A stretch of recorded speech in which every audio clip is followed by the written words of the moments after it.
Olá, seja bem-vindo à disciplina de Metodologia do Ensino de História. Eu sou a professora Érica Ramos Moimas, sou mestre em História Social pela UEL e hoje nós vamos abordar o seguinte tema: Ensino de História e Sociedade. Então esse é o tema da aula, de hoje. É o momento que nós vamos, então, estabelecer uma relação e pensar nas possíveis relações que há entre o ensino de história e a sociedade.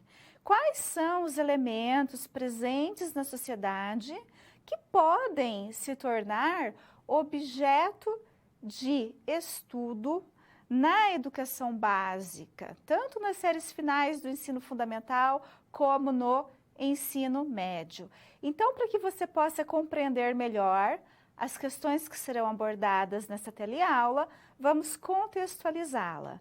Então, nesse slide nós temos a contextualização da aula de hoje. Veja só, eu coloquei duas questões para nós refletirmos. Como podemos ampliar a forma de pensar o ensino de história fora da sala de aula? Então, essa é a primeira questão. Será que o ensino de história ele precisa ficar limitado ao espaço da sala de aula, ao ambiente escolar? Como que podemos extrapolar o espaço da sala de aula? Como que podemos pensar em ações, em questões que extrapolam aqueles conteúdos que estão presentes nos livros didáticos? Então, uma das possibilidades é trabalhar com a história local. E quando nós pensamos em história local, nós estamos nos referindo à história da região, à história da cidade, às histórias que existem na cidade, as histórias de diferentes sujeitos. Então, essa é uma possibilidade de pensar o ensino fora da sala de aula.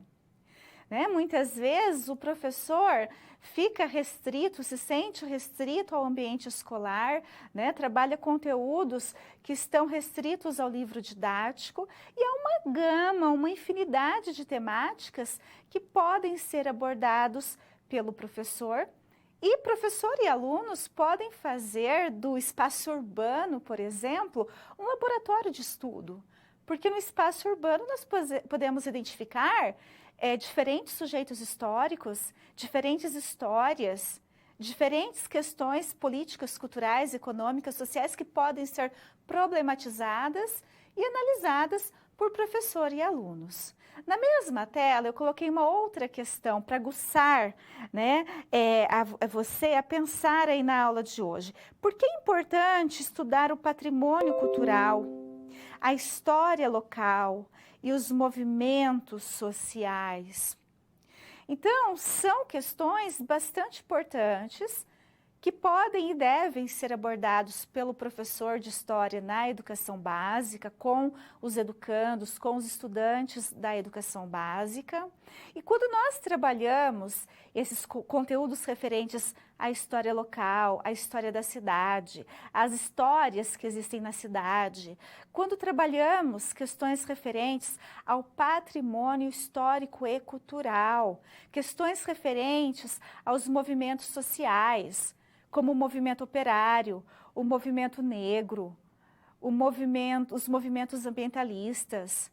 Existem N movimentos sociais que nós podemos abordar em sala de aula. Nós fazemos com que os alunos tenham uma consciência, desenvolvam uma consciência mais crítica, um olhar mais criterioso, mais aguçado para a sociedade a qual eles pertencem. Então, quando nós estudamos a história local com esses alunos, nós fazemos com que esses alunos desenvolvam um sentimento de pertença. Eles passam a perceber que pertence a um grupo, a uma localidade, e essa localidade tem uma história. Nessa localidade há várias histórias. Quando eu trabalho com patrimônio cultural, eu faço com que o meu aluno se conscientize para a questão da preservação desse patrimônio.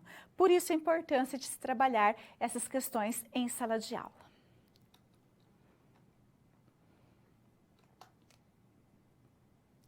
História e patrimônio. Sabemos que o patrimônio histórico e cultural brasileiro é uma questão, é um conteúdo, uma temática que deve ser abordado não só pelo professor de história, mas também por professores de outras disciplinas. Mas precisamos entender o que é patrimônio, o conceito de patrimônio. A questão do patrimônio, da preservação do patrimônio se fez muito presente, principalmente após a Revolução Francesa, em 1789. Quando começaram a ocorrer ações, né, para preservar os monumentos existentes na sociedade francesa.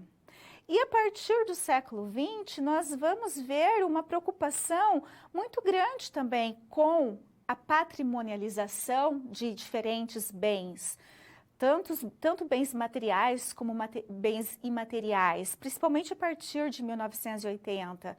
Por quê? Porque patrimonializar um bem significa preservar uma memória, porque aquele bem está relacionado à memória de um povo, à memória de um determinado grupo social, à identidade de um determinado grupo social. Então, para a gente entender melhor essa questão do patrimônio, vamos ver como a nossa Constituição define o patrimônio. Então, vamos para a próxima tela. A Constituição brasileira, no artigo 216, coloca que o patrimônio cultural são os bens de natureza material e imaterial, tomados individualmente ou em conjunto, portadores de referência à identidade, à ação, à memória dos diferentes grupos formadores da sociedade brasileira. Então, duas palavras merecem destaque nesse trecho, que é identidade e memória. Nós devemos levar em consideração que nós temos, né, uma identidade individual, mas nós temos também uma identidade coletiva, porque nós pertencemos a um grupo social. E muitas vezes, ou seja, na maioria das vezes, o patrimônio, o bem patrimonializado, seja um monumento, um edifício, uma cidade histórica, o acervo que está em um museu, né? Existem diferentes exemplos de bens patrimonializados no Brasil. Uma música, uma dança, né? Esses bens patrimonializados, eles se referem à identidade de um povo, né? Eles representam a identidade de um povo. E também representam a memória desse povo, porque se o bem foi patrimonializado, ele passa por ações de preservação, ele está sendo preservado também. Então, é uma forma de preservar a memória de um grupo. E nós temos, de acordo com a definição de patrimônio que há em nossa Constituição, os patrimônios de natureza material e de natureza imaterial. Então, vamos conhecê-los. No próximo slide, nós temos, então, o patrimônio material, que se divide em arqueológico, paisagístico e etnográfico, belas artes e artes aplicadas. Nós temos um exemplo aqui que são as cidades históricas. Muitas cidades históricas brasileiras entram então na categoria de patrimônio material, né? Foram tombadas pelo IPAM, pelo Instituto do Patrimônio Histórico e Artístico Nacional, que é o órgão que faz o registro, o tombamento, né, dos bens patrimoniais e também a preservação desses bens no Brasil. Então, essa imagem mostra a Casa de Câmara e Cadeia, lá de 1772, construída, né, existente desde 1772 na cidade de Porto Seguro, na Bahia. Então, é um exemplo de um patrimônio material. Contudo, nós devemos levar em consideração também que os patrimônios materiais, eles vão se dividir em patrimônios, em bens móveis e bens imóveis. Então, quando nós falamos de bens móveis, nós podemos nos referir, por exemplo, ao acervo de um museu, porque esse acervo ele pode ser exposto em um museu, mas ele também pode ser retirado dali e ser exposto em um outro museu em um momento específico, né, para uma determinada finalidade. Aos acervos documentais, aos acervos fotográficos, acervos de filmes, né? Então são exemplos de bens materiais móveis. E nós temos também os imóveis, como por exemplo as cidades históricas e os edifícios. Voltando na tela. E nós temos também o patrimônio imaterial, que é composto pelas práticas, representações, expressões, conhecimentos e técnicas de uma comunidade ou grupos. Nós temos uma imagem aqui que exemplifica um patrimônio imaterial, que é um passista de frevo. Então, frevo em Recife e Olinda, né, é um patrimônio imaterial, é considerado um bem patrimonial. Foi registrado pelo Instituto do Patrimônio Histórico e Artístico Nacional. E nós temos outros exemplos de patrimônios imateriais. Nós temos culinárias, nós temos ofícios, né? Nós temos danças. Então, há diferentes patrimônios imateriais existentes no Brasil, registrados pelo Instituto do Patrimônio Histórico e Artístico Nacional. Tanto é que quando a gente acessa o site do IPAM, nós conseguimos identificar todos os bens que foram, né, tombados ou registrados como patrimônio material ou como patrimônio imaterial aqui no Brasil. E eles passam por ações de preservação. Então, como que o professor de História pode trabalhar em sala de aula com os bens patrimonializados? Como que o professor de História pode trabalhar lá na educação básica com um edifício lá da cidade que foi patrimonializado, com um monumento, né? Ou então com uma cidade histórica, como por exemplo Ouro Preto? Como que pode trabalhar, né, com patrimônios imateriais, com pratos, culinária, né, danças? Então, são vários patrimônios que podem ser trabalhados pelo professor em sala de aula, né, analisados com os alunos, para que os alunos percebam a importância daquele patrimônio para determinado grupo social, de que forma aquele patrimônio representa uma identidade, né, é uma forma de preservar uma memória.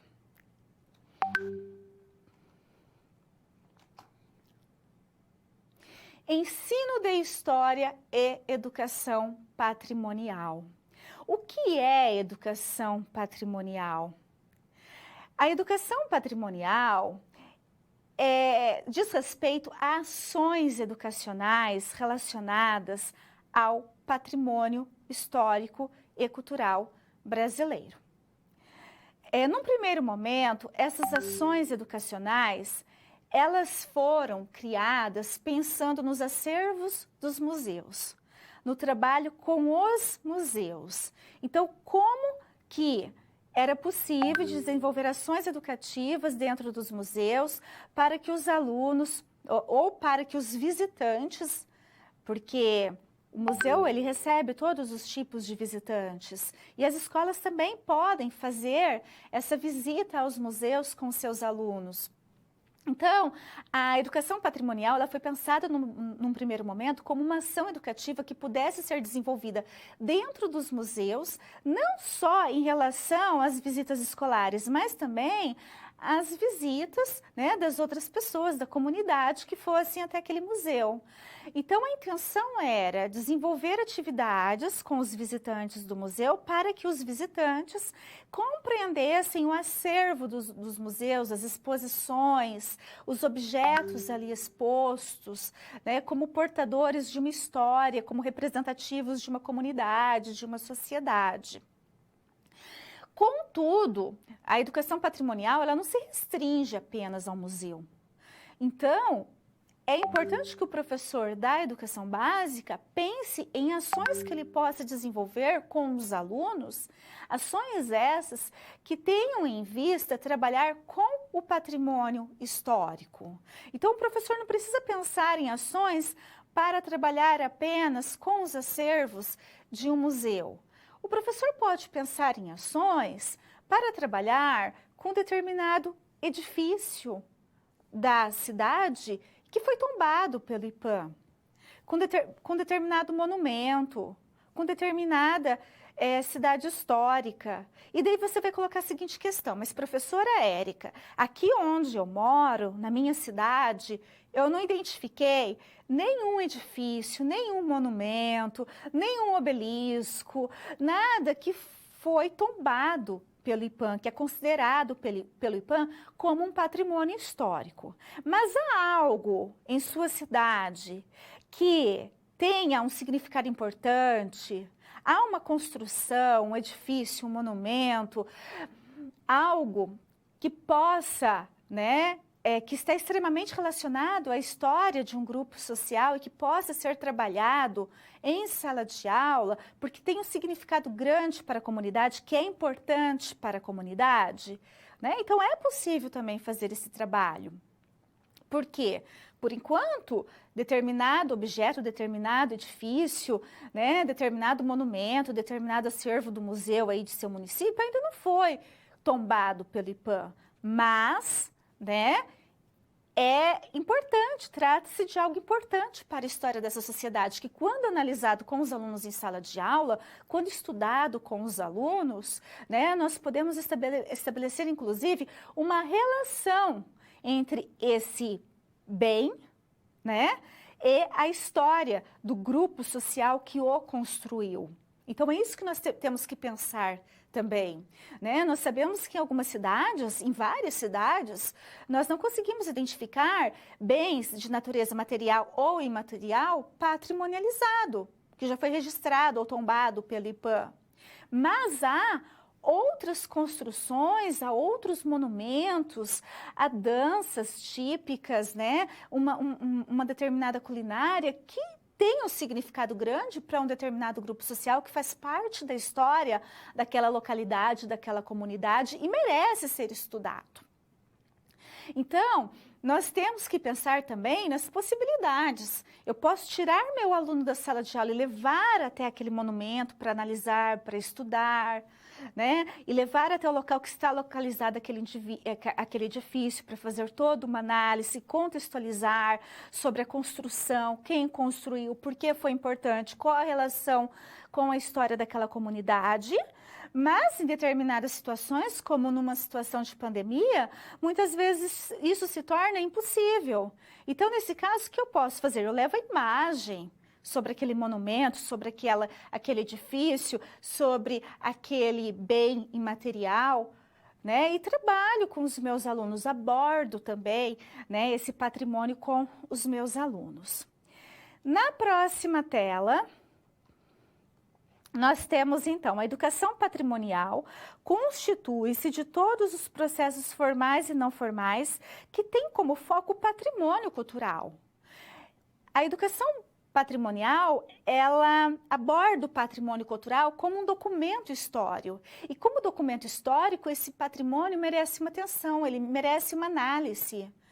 Porque quando eu analiso esse patrimônio, eu consigo identificar, inclusive, elementos referentes ao grupo social que o construiu, por que esse patrimônio foi construído, qual era o objetivo, de que forma ele serviu a determinado grupo social. Então, são elementos que eu posso analisar. No próximo slide, nós temos, então, a prática de educação patrimonial. De acordo com Barroso, a educação patrimonial é ferramenta que possibilita reconhecer o bem como fonte primária e analisar sua relação com a sociedade que o construiu. E também pode ser uma metodologia de reconhecimento das bases identitárias dos grupos sociais.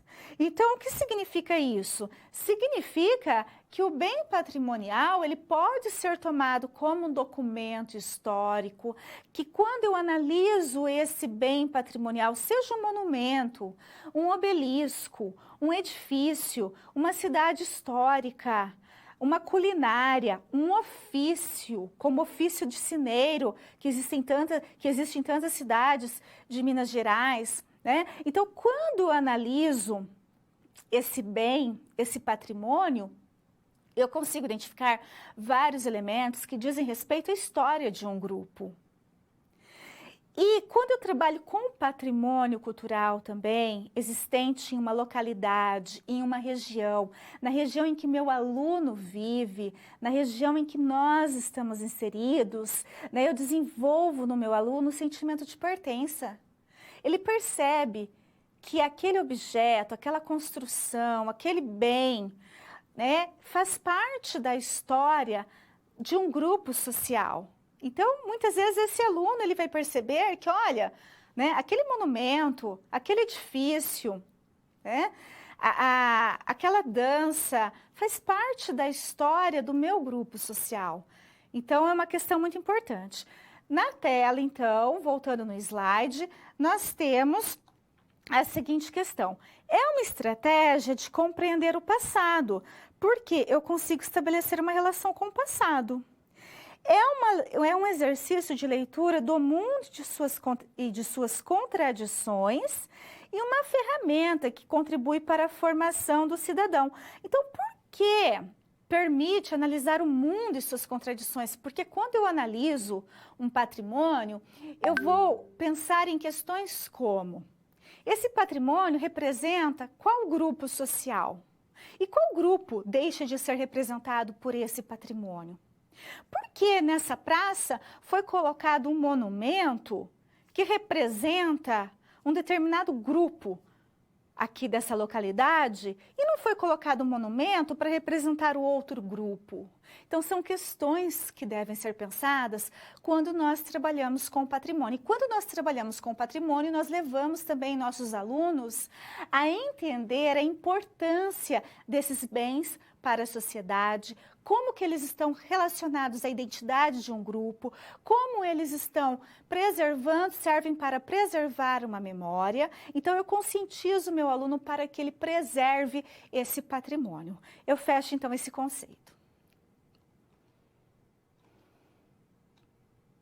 A história local.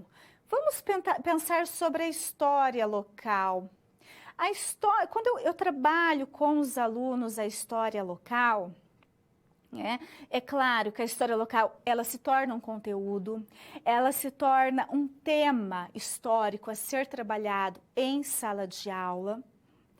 É uma forma de aproximar o meu aluno, ou melhor, abordar questões relacionadas ao cotidiano do meu aluno, às suas experiências culturais, né? Questões relacionadas ao grupo, né, ao qual o meu aluno pertence. Então, aí nós já conseguimos identificar, né, a importância de se trabalhar a história local. Só que nós também não devemos trabalhar a história local apenas com o objetivo de partir de algo, de trabalhar algo próximo ao meu aluno. Não, né? Nós devemos levar em consideração que a história local também é importante que meu aluno entenda que a localidade, que a cidade no qual ele vive possui uma história, mas que nessa cidade há vários sujeitos com várias histórias diferentes, com pontos de vista diferentes sobre fatos históricos que aconteceram no Brasil ou naquela localidade. E é isso que nós vamos analisar então. No próximo slide, eu coloquei o seguinte: Jacques Le Goff, um historiador da nova história, propunha novos problemas, novas abordagens e novos objetos. Então, sempre que nós falamos em história local, nós devemos pensar nessa corrente historiográfica conhecida como nova história, porque essa corrente historiográfica sempre colocou a possibilidade de ampliar os objetos de estudo da história. Então, não estudar apenas os grandes eventos, as guerras, as batalhas, os acontecimentos políticos, as grandes mudanças econômicas, né? Jacques Legoff colocava a possibilidade de se abordar, de se trabalhar também com o cotidiano das pessoas, com as pessoas comuns, com a história local, com a história das cidades, né? Com as questões culturais, ou seja, amplia o objeto de estudo da história. Na mesma tela, nós temos, para Cavalcante, o local é o espaço de experiências da vida cotidiana de homens e mulheres e, por conseguinte, o lugar de atuação de diferentes sujeitos. Quando nós pensamos na história local, nós devemos levar em consideração a complexidade existente, né? Então, nós estamos trabalhando, nós nos propomos a trabalhar com a história da cidade, com os alunos lá do 8º ano, um exemplo, mas eu não preciso ficar restrito, eu não preciso me restringir a trabalhar aquela história institucionalizada, aquela história oficial sobre o surgimento da cidade, os pioneiros, né? Eu devo levar em consideração que há toda uma complexidade, que há questões econômicas, políticas, culturais e sociais naquele espaço urbano e que há diferentes sujeitos com diferentes histórias, com diferentes interpretações a respeito dos acontecimentos que ocorrem naquela comunidade, naquela localidade.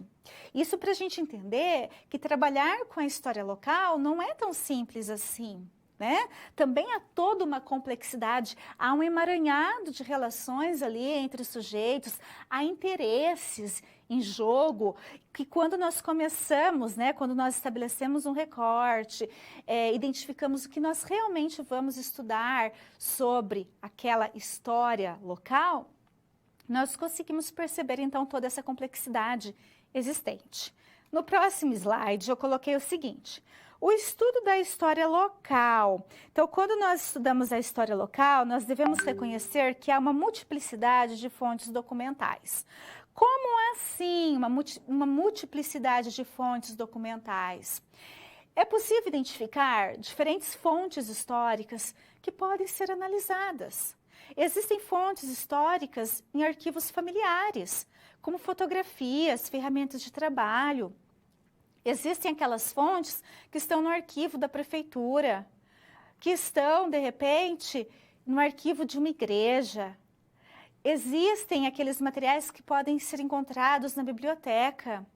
Há a possibilidade de se trabalhar com a fonte oral, de fazer entrevistas, recorrer às memórias das pessoas que estão vivas. Na mesma tela, nós temos a importância dos memorialistas, a necessidade de realizar recortes e a possibilidade de trabalhar com a microhistória. O que isso significa? Quem são, então, os memorialistas? Em muitas cidades, nós conseguimos encontrar narrativas, escritos, textos escritos, elaborados por pessoas que não eram historiadores, como, por exemplo, professores, né, que, movidos pela curiosidade sobre a história da localidade, resolveram registrar os fatos ocorridos. Então, são os relatos, os registros feitos pelos memorialistas. Por mais que essas pessoas não tenham, né, registrado os fatos da mesma forma, com o mesmo rigor, utilizando da mesma metodologia do historiador, né, os relatos feitos por esses memorialistas se tornam uma importante fonte histórica. Quando nós trabalhamos a história local, também é muito importante fazer os recortes. O que são esses recortes? Eu não posso me propor a trabalhar com os alunos lá da educação básica toda a história da cidade, ou todas as histórias que existem na cidade. Então, eu preciso fazer um recorte de acordo com o que é mais pertinente naquele momento, para aquela série, para aqueles alunos, para aquela faixa etária. né? Então, o que eu vou abordar? São as questões econômicas de um determinado período? Eu vou pesquisar com esses alunos as profissões que existiram nessa cidade há 50 anos atrás e hoje, né, já não são mais praticadas. Então, é necessário fazer esse recorte. Voltando na mesma tela, nós vamos ainda ver a possibilidade de trabalhar com a microhistória.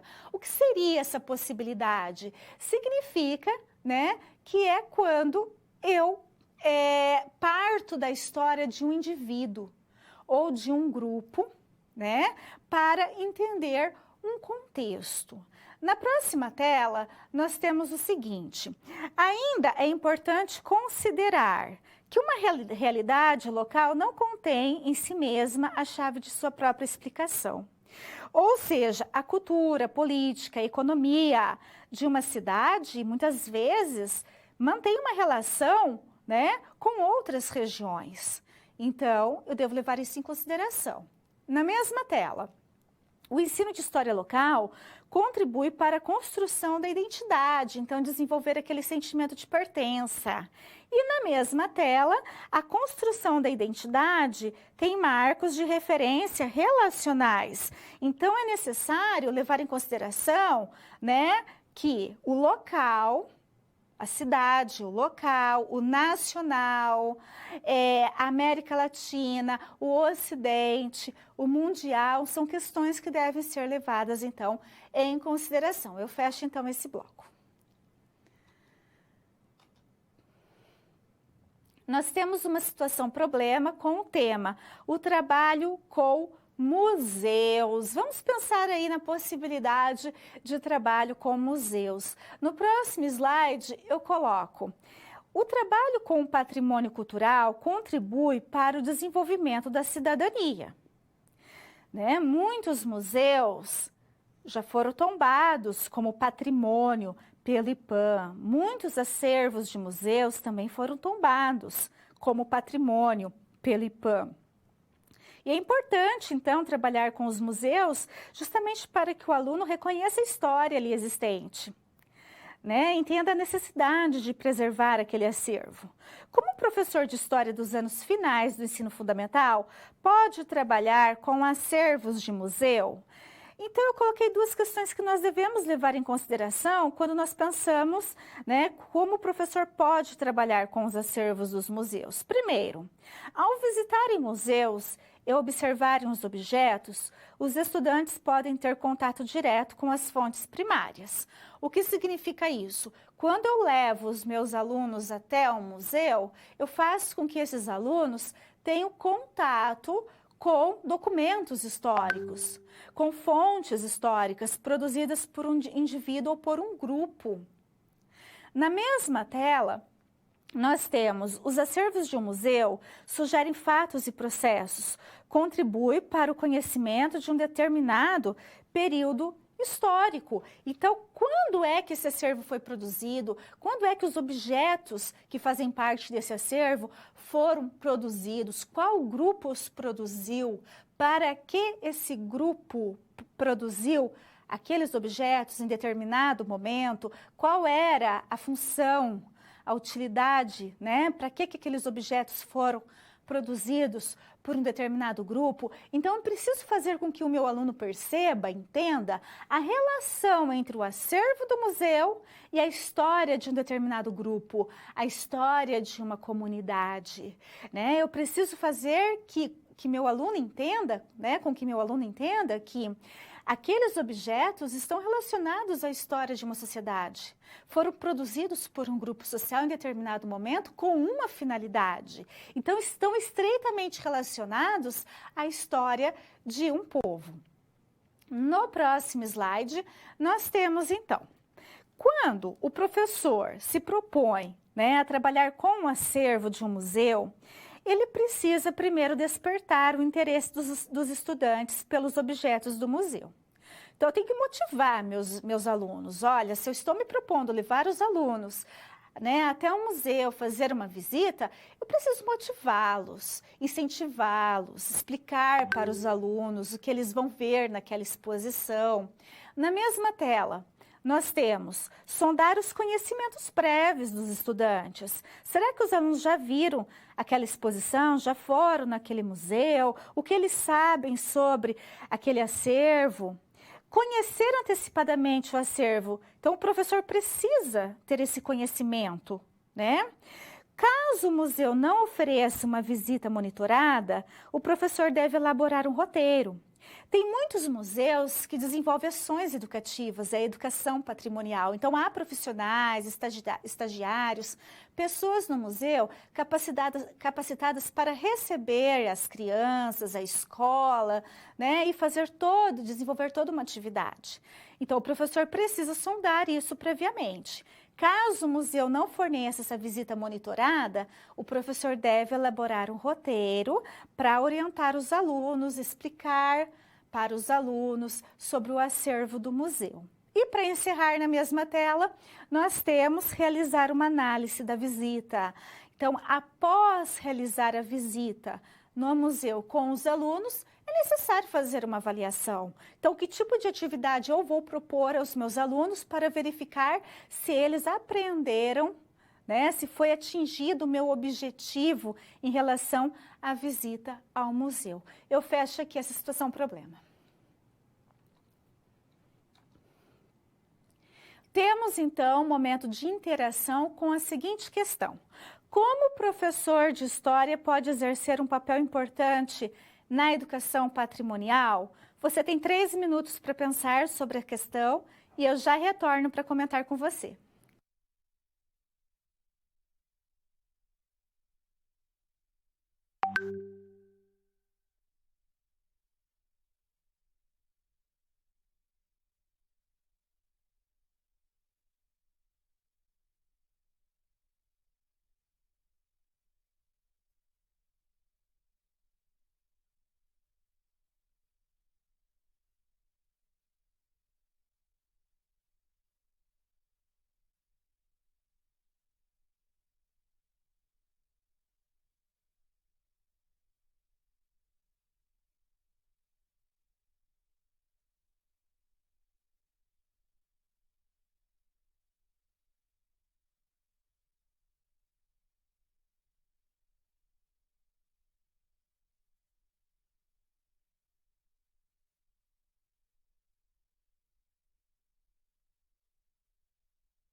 Então, como que o professor pode exercer um papel importante na educação patrimonial? Então, é importante que o professor de história desenvolva ações educativas, proponha atividades, estude, tome o patrimônio como um objeto de estudo, né? Analise o patrimônio com os alunos, como o acervo de um museu, um monumento, um edifício, uma cidade histórica, né? Ou um bem material ou imaterial considerado importante para aquela comunidade, para aquela cidade, para aquele município. Então, é importante que o professor trabalhe esse patrimônio com os alunos, de forma que os alunos reconheçam a relação desse patrimônio, desse bem, com o grupo que o construiu, perceba que esse patrimônio, ele traz, né, uma forma de preservar uma memória que representa a identidade de um determinado grupo social e de modo que esse aluno também entenda que é necessário, né, preservar esse patrimônio, porque esse patrimônio ele está relacionado à história de um grupo social.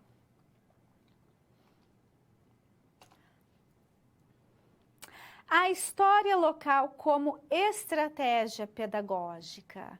Então, a história local, a história da cidade ou as histórias que existem na cidade, as histórias dos diferentes sujeitos históricos, né? Pode ser uma estratégia pedagógica. Como assim uma estratégia pedagógica? Porque quando eu trabalho com a história local, eu aproximo, eu estou abordando algo que muitas vezes é mais interessante para o meu aluno, porque eu estou abordando algo muito próximo à realidade dele, ou ao grupo, né, no qual ele vive. Então, é uma forma também de despertar o interesse dos educandos. No próximo slide, nós temos, então, o estudo da história local, que para Schmidt e Cainelli, possibilita. Então, quando eu trabalho com essa história local, estou possibilitando ao meu aluno acessar um vasto material. Como assim, professora Érica, acessar um vasto material? O aluno tem acesso a diferentes fontes históricas que estão muitas vezes próximas a ele, ali na localidade. Muitas vezes o aluno tem, né, lá na casa da avó dele, fotografias, objetos que permitem analisar algum aspecto, pensar em algum aspecto relacionado à história local. Nós temos jornais antigos na biblioteca municipal, revistas antigas, documentos presentes, muitas vezes no arquivo da prefeitura. Então, há uma gama de materiais que o aluno pode pesquisar. Então, num primeiro momento, o professor precisa estabelecer um recorte, pensar o tema a ser trabalhado. Então, qual será o tema? Né? É uma crise econômica que ocorreu no município, mas qual é a relação dessa crise econômica no município, do município com uma crise nacional? É alguma questão política existente no município em determinado período da história? São os aspectos culturais de um grupo social que vive naquela cidade? Né? Qual é a questão a ser trabalhada? São as crenças? São as festividades, as festas tradicionais existentes na cidade? Alguma culinária típica daquela região?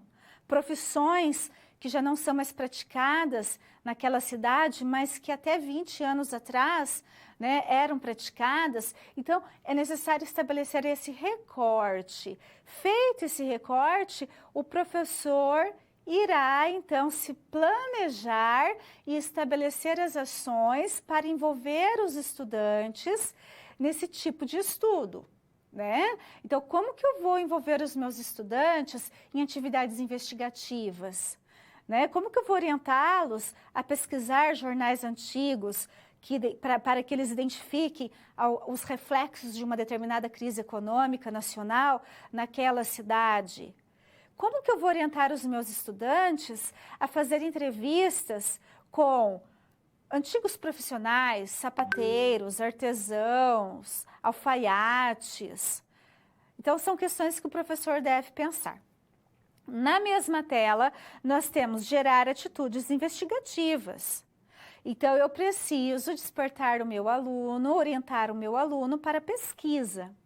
E na mesma tela, eu tenho aqui ajudar o aluno na análise dos diferentes níveis da realidade econômico, político, social e cultural.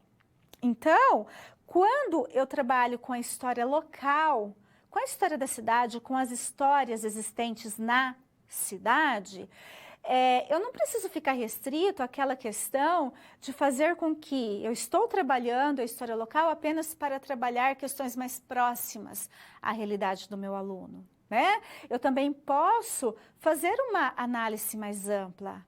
Eu posso identificar a repercussão, né, de questões políticas nacionais na cidade.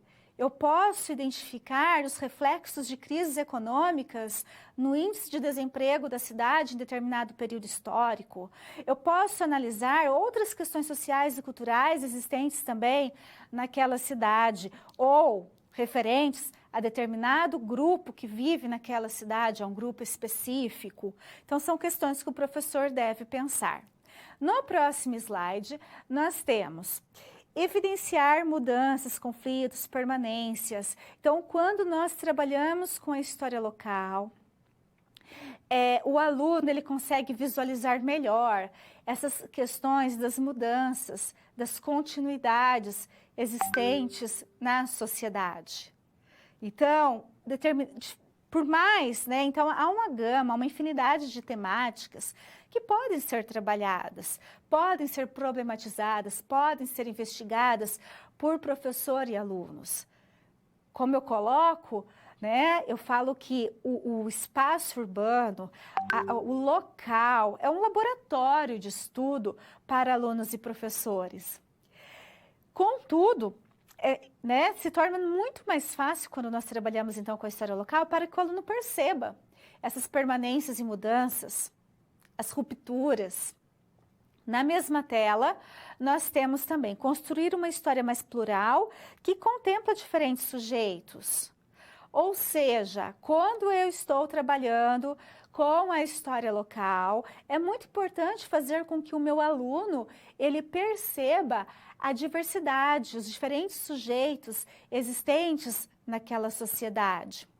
É muito importante evitar uma história tradicional, uma história positivista, né? Então, se eu estou trabalhando com a história local, por que eu preciso focar apenas nos prefeitos, nos grandes nomes, nos pioneiros daquele município? Não, eu posso, né, fazer com que o meu aluno, ele visualize, ele direcione o olhar para os diferentes sujeitos existentes naquela cidade, né? E qual a importância desses sujeitos para aquela cidade? Como que eu posso trabalhar com esses diferentes sujeitos? Eu posso entrevistá-los? Né? Então, são questões que o professor deve pensar. Na mesma tela, nós temos inserir o aluno na comunidade da qual faz parte e criar a identidade. Então, quando eu trabalho com a história local, eu faço também com que o meu aluno se reconheça como pertencente àquela localidade, àquele grupo, né? Eu faço com que o meu aluno perceba como sujeito da história. Eu fecho, então, esse bloco.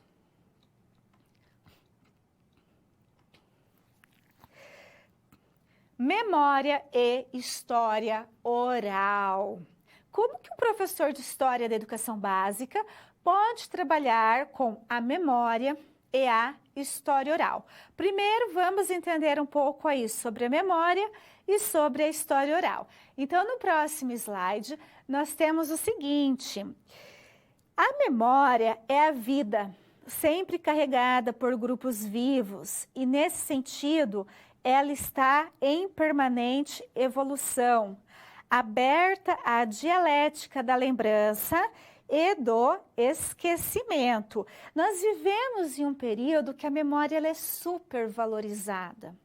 Por isso que tantos grupos sociais lutam para ter seus bens patrimonializados, né?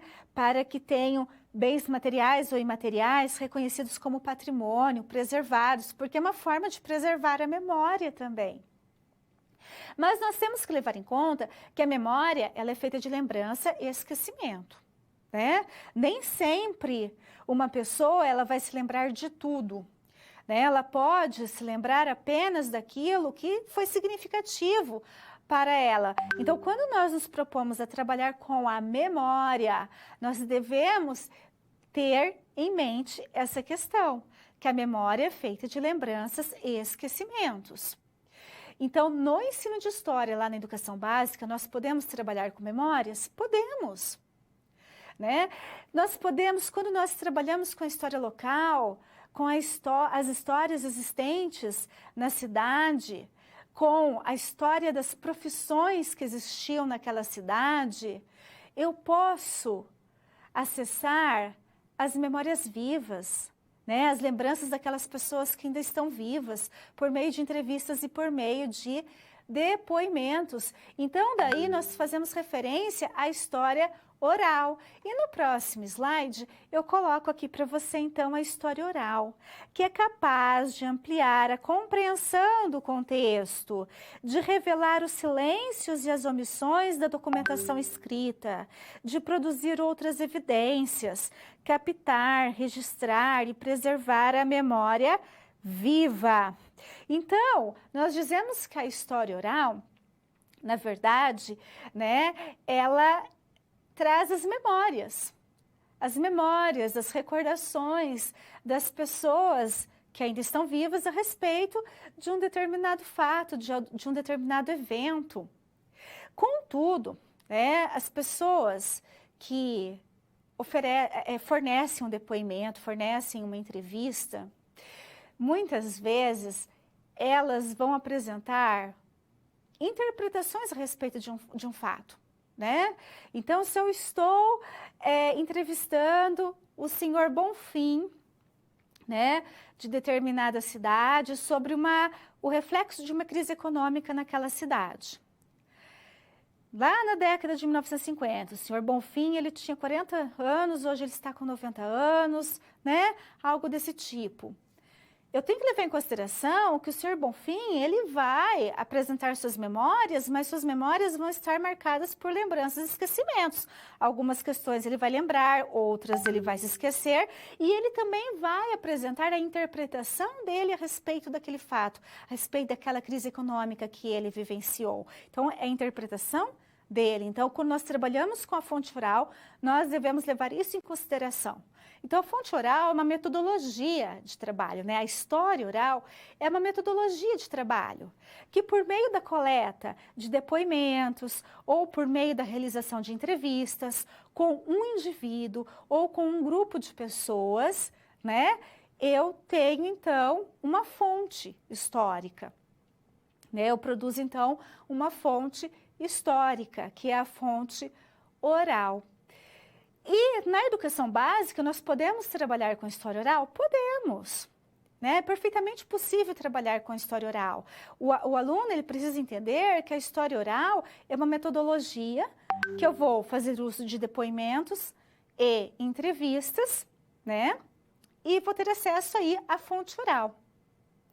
E por meio dessa história oral, eu posso, inclusive, acessar as memórias. Eu posso conhecer as lembranças das pessoas a respeito de determinados aspectos daquela localidade, daquela cidade. E muitas vezes, as informações que nós obtemos por meio da história oral, né, acessando essas memórias, muitas vezes nós não temos essas informações registradas em livros ou em outros materiais. No próximo slide, eu coloquei, então, o trabalho com a memória e a história oral. O professor pode realizar com os estudantes as seguintes atividades: entrevistas, que é a estratégia mais comum, né, na coleta de dados, e a coleta de depoimentos. Quando nós trabalhamos com entrevistas, nós devemos elaborar um roteiro. Quais são as perguntas que eu vou fazer para o entrevistado? Já na coleta de depoimento, eu deixo, né, a pessoa, o depoente, falar livremente.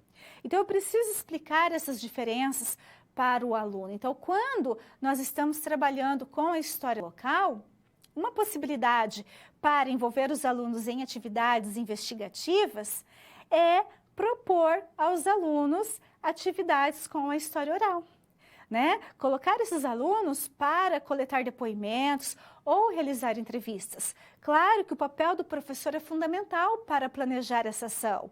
Por quê? o professor vai orientar o aluno na realização, né, na elaboração das perguntas que vão ser utilizadas para a entrevista, vai explicar para o aluno que ele não pode ficar apressando o entrevistado, né? Então, são questões que devem ser explicadas para o aluno. Uma vez, uma aluna foi me entrevistar e era o meu horário de almoço na escola, né? E ela precisava fazia um curso, precisava produzir um material e foi fazer uma entrevista comigo. E ela me apressava, né? Eu não tinha terminado de responder a primeira pergunta, ela já ia me interrompendo e fazia a segunda. Então, isso é uma questão que nós precisamos explicar para os nossos alunos. Né? Olha, você vai entrevistar, né, o senhor fulano, a senhora, né, Maria, mas você precisa respeitar o tempo dessas pessoas. Né? Por quê? Porque nós estamos acessando as memórias delas, as lembranças, né? Então ela precisa pensar antes de responder, antes de dar o depoimento. Isso não vai ser uma atividade rápida. Então são questões que nós devemos explicar para os nossos alunos. E é muito importante explicar para os alunos também que, ao identificar as pessoas que podem ser entrevistadas, podem ser os depoentes, né? Nós precisamos antes ler sobre o que nós vamos perguntar para essas pessoas. Então, se o assunto é uma crise econômica, eu preciso ter uma leitura anterior sobre esse assunto. Se o assunto são profissões antigas, eu preciso ter uma leitura anterior sobre as profissões antigas existentes naquela localidade, né? Eu preciso também ver previamente se aquelas pessoas elas estão dispostas a fazer essa entrevista, a conceder essa entrevista, a dar o seu depoimento. Então, são questões que devem ser consideradas pelo professor de educação básica quando ele propõe esse tipo de atividade para os alunos, porque é o professor que conduz o aluno na realização dessas atividades, é o professor que orienta. Então, para o professor tem que estar bem claro, justamente para que o professor saiba orientar o aluno de forma correta. Eu encerro aqui esse bloco. História e movimentos sociais. Então, quando nós pensamos em movimentos sociais, nós pensamos também nos sujeitos históricos, né? Nós nos vemos como sujeitos históricos e, como sujeitos históricos, existem duas dimensões. Existe aquela dimensão individual e aquela dimensão coletiva, né? Eu tenho o meu eu sou, né, a Érica, eu tenho aquela questão individual, mas eu vivo em sociedade, né? Eu vivo numa comunidade, em um grupo de pessoas, então tem a questão coletiva que eu devo levar em consideração. E é da passagem do individual para o coletivo, dessa dimensão individual para a dimensão coletiva, que nós temos essa questão aí das mobilizações sociais. E não tem como nós pensarmos em movimentos sociais sem pensar, né, na questão política. Os movimentos sociais, eles têm cunho político. Então, no próximo slide, nós temos o termo movimento social surgiu na Europa por volta de 1840 para o estudo dos movimentos operários. Então, quando o termo movimento social surgiu, ele estava muito relacionado às lutas operárias, às lutas de classe, né? Às questões trabalhistas por melhores salários. Na mesma tela, nós temos, em meados do século XX, surge uma discussão ligada aos novos movimentos sociais, movimentos que vão além do conflito de classes. Então, em meados do século XX, por volta de 1950, começou a surgir uma gama de movimentos sociais que não tinham reivindicações apenas trabalhistas, apenas salariais, apenas relacionadas à luta de classes. Então, existiam outras questões em jogo, né? As pessoas que se envolviam nesses novos movimentos sociais, muitas vezes elas se identificavam por questões culturais, por questões sociais que estavam em jogo naquele momento. Então, aqueles movimentos sociais relacionados à luta de classe, por exemplo, a questões operárias, se tornaram conhecidos como velhos ou antigos movimentos sociais. Já os novos movimentos sociais, eles vão ter outras reivindicações. E nesse leque aí de novos movimentos sociais, nós temos os movimentos ambientalistas, nós temos o movimento feminista, nós temos o movimento negro.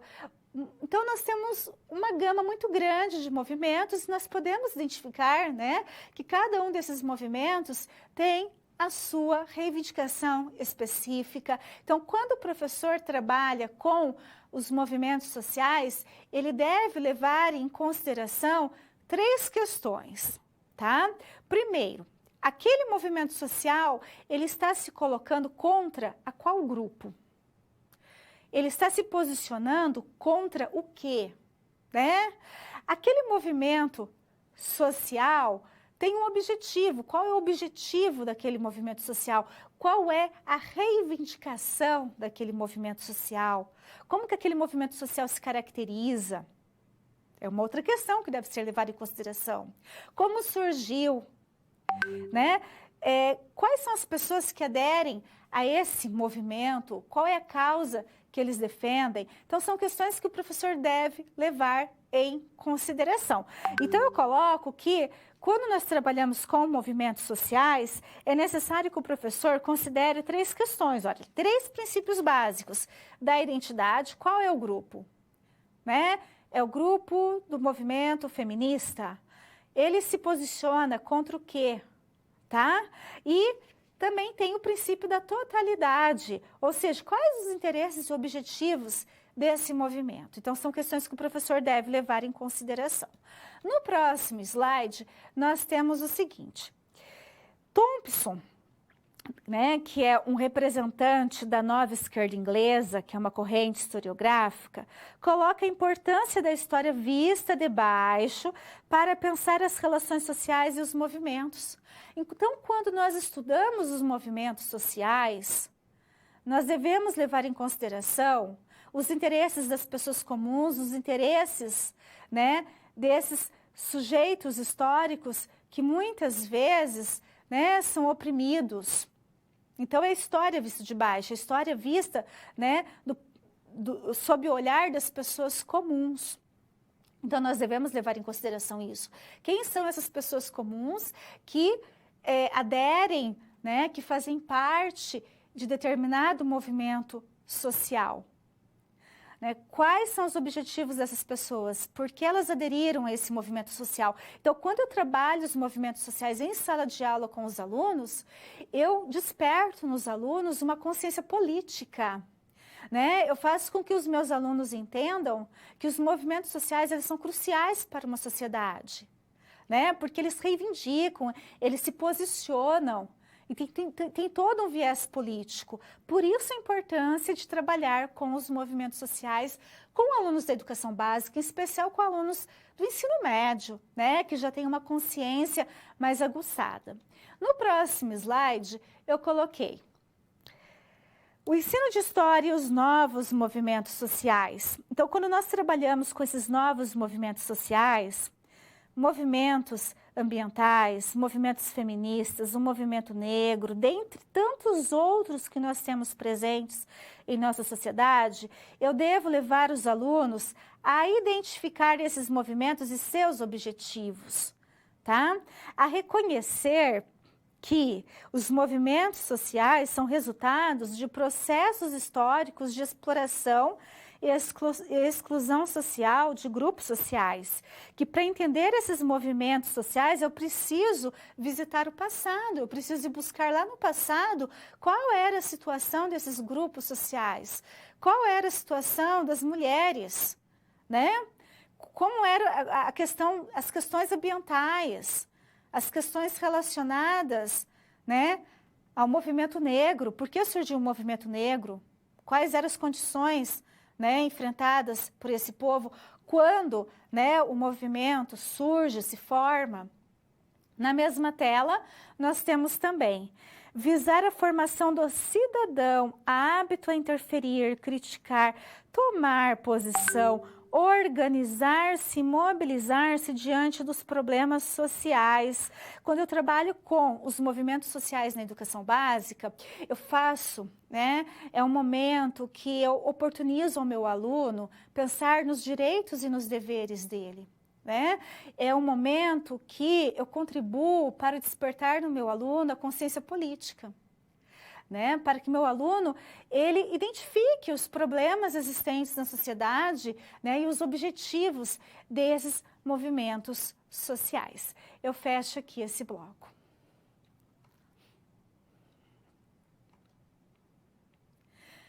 Temos uma situação problema sobre a história na cidade. Então, nós temos a seguinte questão na próxima tela. É importante proporcionar aos alunos estudos sobre a história local. Como explorar a cidade como objeto ou tema de estudo na disciplina de história? Então, eu não preciso estudar a história da cidade do ponto de vista da história oficial, da história institucionalizada. Claro que é importante o aluno entender como que aquela história surgiu, como que aquela cidade surgiu, os pioneiros, os interesses econômicos lá em seus primórdios, né? Os prefeitos, as questões políticas, isso também é importante. Mas eu devo levar em consideração a possibilidade de trabalhar as histórias existentes na cidade. Eu devo levar em consideração que o espaço urbano é complexo, que ali habitam várias histórias, vários sujeitos, cada sujeito com suas histórias. Então, existe uma gama, né, uma diversidade muito grande de questões, de elementos que eu posso abordar quando eu trabalho as histórias existentes na cidade. Né, considerando aí todo o contexto da história local. No próximo slide, então, nós temos o seguinte: a história na cidade contribui para transpor os muros da escola. É uma forma, é uma estratégia pedagógica para não ficar restrito à sala de aula, para o professor não ficar restrito também aos conteúdos presentes no livro didático. Contribui, né, para extrapolar os muros da escola. Né, para o aluno entender que ali no meio em que ele vive, na realidade em que ele vive, no grupo em que ele vive, há histórias que valem a pena ser pesquisadas, entendidas, compreendidas. Na mesma tela, nós temos, permite elucidar temas dos currículos escolares.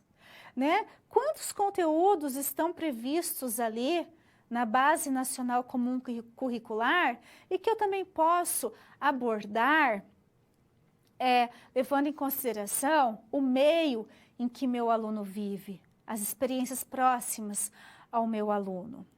No mesmo slide, nós temos, é necessário fazer um recorte e definir o aspecto a ser estudado. Então, o tema não é história local. A história local é uma possibilidade de trabalho. Agora, sobre a história local, sobre a história da cidade, sobre as histórias na cidade, o que eu vou estudar? Qual é o recorte que eu vou fazer? É uma questão, um aspecto cultural de um determinado grupo que vive naquela cidade? É a história das profissões? É uma determinada crise econômica? Né? São as questões econômicas existentes naquela sociedade, naquela cidade, nos últimos 20 anos. Eu preciso, então, delimitar o tema e também o tempo. Né? Quais são as décadas, qual o período em que eu vou analisar esse tema?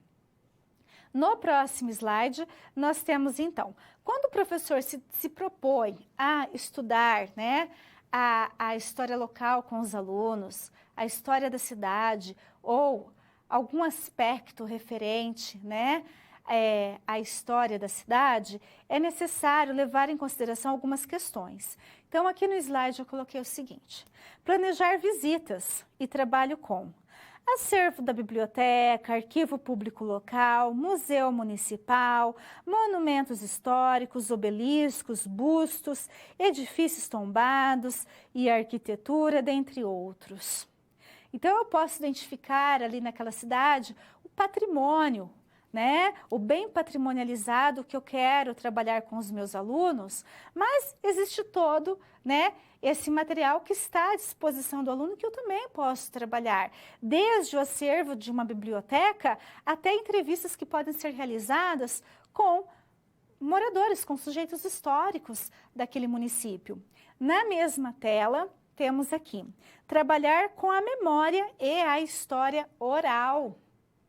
Então, o professor pode propor aos estudantes, né, a realização de entrevistas e depoimentos e coleta de depoimentos com diferentes sujeitos daquela cidade para poder acessar a memória, as lembranças desses sujeitos em relação ao tema estudado.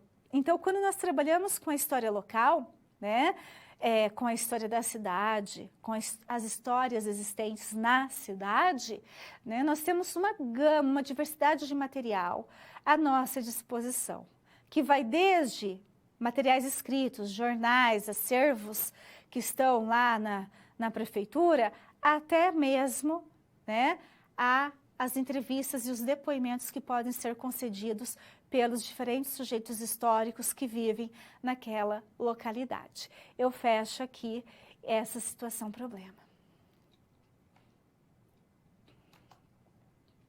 Nós temos aqui um momento de interação com a seguinte questão, eu coloco aqui para você. Qual a importância do trabalho com a memória e a história oral no ensino de história? Então, você tem 3 minutos aí para pensar, eu já retorno para comentar com você.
Então, vejam só, qual a importância do trabalho com a memória e a história oral?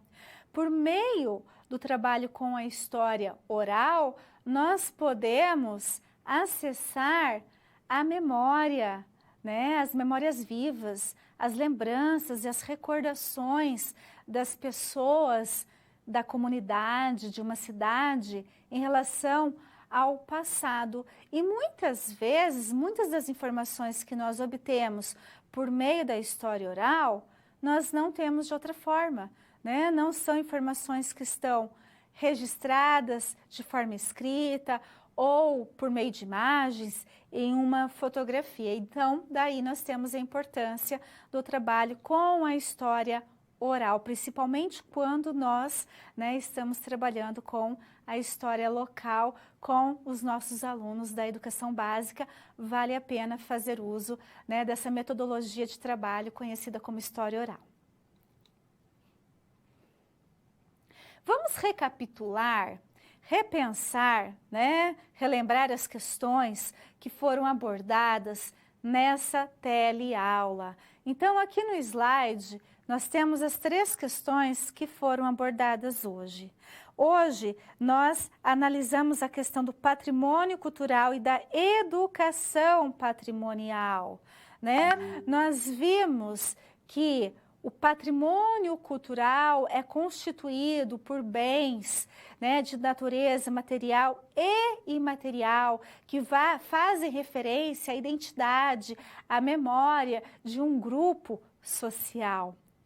E é importante que o professor de história trabalhe com o patrimônio em sala de aula, ou então fora da sala de aula, né, que leve os alunos até esses patrimônios que existem, né, na cidade. E se não existem esses bens patrimonializados na cidade, quais são os outros bens considerados importantes ali naquela localidade e que remetem à história de um grupo social, à identidade de um grupo social, né, a determinada memória? Então, é muito importante o trabalho com o patrimônio cultural, fazendo com que o aluno da educação básica compreenda que determinado bem foi construído por um grupo social, com um determinado objetivo, com uma determinada finalidade, né? E ele representa a identidade desse grupo, é uma forma de preservar, de manter viva a memória desse grupo. Na mesma tela, nós temos uma outra questão abordada hoje, que foi a questão da história local, a história da cidade. Vimos que existe toda uma complexidade, né? O meio urbano é complexo. Na cidade, existem várias histórias que podem ser contempladas pelo professor da educação básica.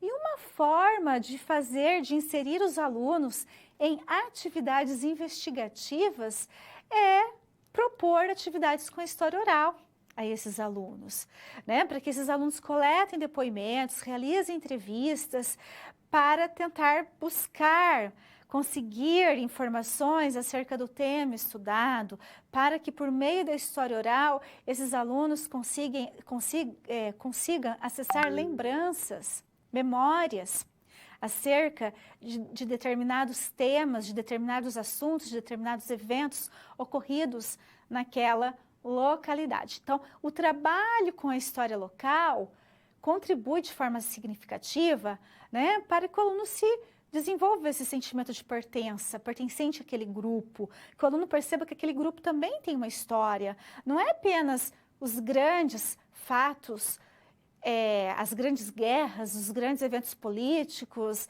as questões econômicas, os descobrimentos, né, que devem ser considerados enquanto significativos para a disciplina de história, mas que na localidade, né, ali naquele meio em que o aluno habita, também há histórias que devem ser valorizadas, que valem a pena ser conhecidas. Na mesma tela, nós temos a terceira questão abordada hoje, que é a história e os movimentos sociais. Então, quando nós trabalhamos com os movimentos sociais em sala de aula, na educação básica, nós despertamos no aluno a consciência política, né? Porque não há como abordar movimentos sociais sem relacioná-los com questões políticas, né? Com reivindicações de cunho político. Então, são questões aí que devem ser consideradas pelo professor de História. Então, na disciplina de metodologia do ensino de História, né, é muito importante considerarmos que o trabalho com o patrimônio, o trabalho com a história local e o trabalho com os movimentos sociais, né, são extremamente importantes para desenvolver no aluno aquele lado cidadão, né? Para que o professor de História contribua para formar o cidadão consciente de que sua localidade tem uma história, de que a cidade tem uma história, de que o patrimônio deve ser preservado, que os movimentos sociais têm uma história, né? Tem um objetivo, tem finalidades. Então, por isso, a importância do trabalho com essas questões na educação básica. Eu encerro aqui essa aula.